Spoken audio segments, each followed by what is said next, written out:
Hey, what's going on YouTube and PCG72? Back with another video for you, and today I'm going to be demonstrating the performance of my budget gaming rig with the game Resident Evil 3 Remake. So let's jump right into what we got right here.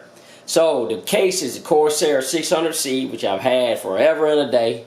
The CPU is the Ryzen 5 3600 from AMD. That's overclocked to about 4.2 gigahertz.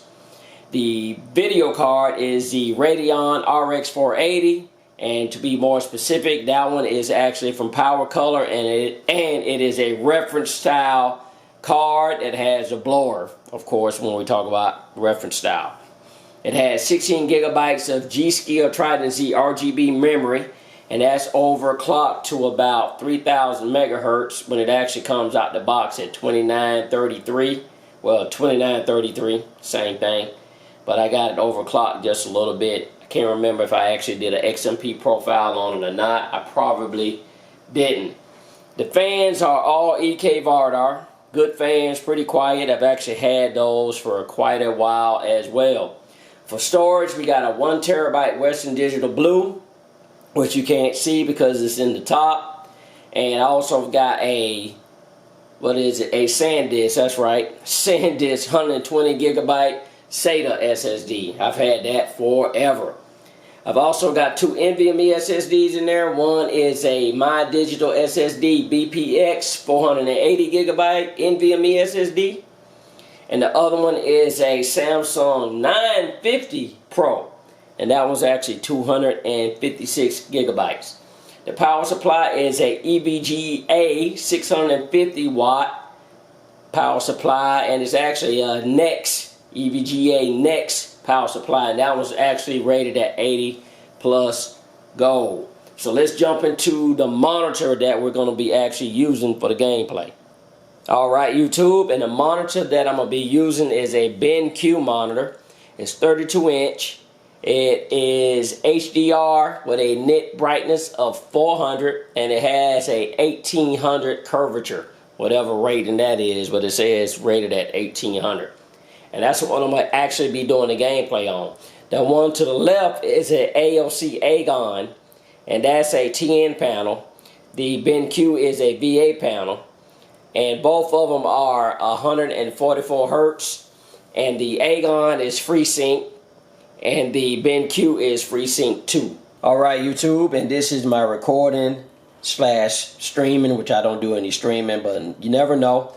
And in this case, the case is actually a Cooler Master half XB.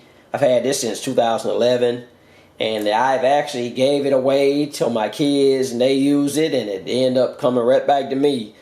But the good thing about this case, and what I didn't think would actually fit, is an EATX motherboard. So I've actually got an EATX motherboard in here when it doesn't call for EATX. It only says ATX in the specs. But anyway, the motherboard is a Crosshair 6 Extreme from Asus, or Asus, however you pronounce that. I've got a Ryzen 5 1600 AF. That's basically a Ryzen 5 2600, which is not quite as fast, maybe 500 gigahertz slower. But, you know, you could get 4.2 out of this if you actually tweaked it. I'm actually getting, what, around about 4.1. So, easy day. The cooler is actually the cooler that came with the Ryzen 9 3900X. So, yeah, it looks pretty cool in there, doesn't it? But anyway, the memory is DDR4 Corsair Vengeance 3000 megahertz memory, LED, not RGB.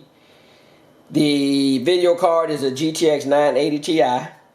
Yeah, I'm using a 980 Ti, which was one of the most not most fastest, but one of the fastest and most expensive video cards at the time when it was released to actually use for recording. And for the capture card, I'm using the Elgato 4K60 Pro, and actually Corsair bought that company. For storage, I've got a My Digital SSD SBX 480 gigabyte NVMe SSD, and that's TLC flash. I've got a Patriot 480 gigabyte SATA SSD in there, and I've got the operating system on that. The NVMe SSD I use for recording my gameplay.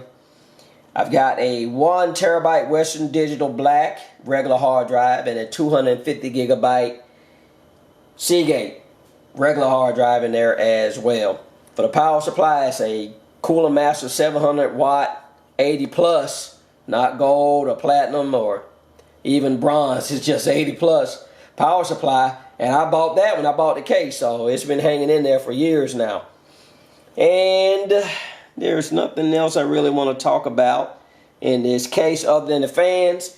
The intake fans are Intermax, and that exhaust fan in the back that's not LED or anything else. There's a regular fan. It's actually from Fantex. I actually might change that out. I think I got a Cooler Master LED fan I can put in there, but I might not do that, or might will. So easy day.